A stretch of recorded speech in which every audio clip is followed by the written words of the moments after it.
বাবা গাড়ি চালক, সামান্য রোজগার, দয়া করে স্যার অনুদানটা পাইয়ে দিন।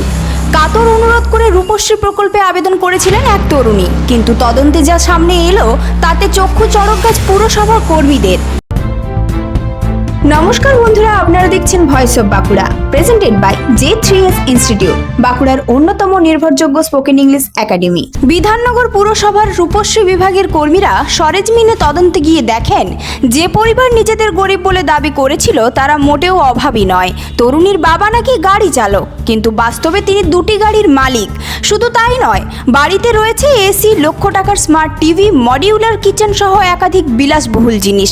আর তারপরই সামনে আসে আসল সত্যি।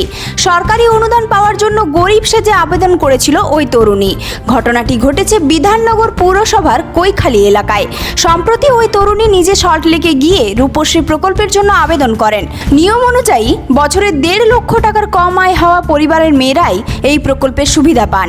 বিয়ের জন্য এককালীন 25,000 টাকা দেওয়া হয় আবেদনকারীর অ্যাকাউন্টে। কিন্তু আবেদন পাওয়ার পরই তদন্তে নামে পুরসভা, আর তদন্তেই ফাঁস হয়ে যায় পুরো ঘটনা। রূপশ্রী প্রকল্পের দায়িত্বে থাকা অংশুমান ধর জানান, গরিব সেজে আবেদন করেছিলেন তরুণী। গিয়ে দেখি পরিবারটির দুটি গাড়ি রয়েছে, ভাড়াতেও চালানো হয়। সঙ্গে সঙ্গে আবেদন বাতিল করা হয়েছে। এই ঘটনার পর আবেদনকারী অবশ্য ভুল স্বীকার করেন, তবে সরকারি টাকার অপচয় রুখতে প্রশাসনের এই কড়া পদক্ষেপকে সাধুবাদ জানিয়েছেন অনেকে।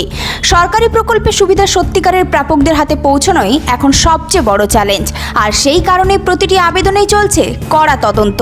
এই ধরনের গুরুত্বপূর্ণ খবর সবার আগে পেতে আমাদের চ্যানেলটি সাবস্ক্রাইব করুন, আর ভিডিওটি শেয়ার করতে ভুলবেন না।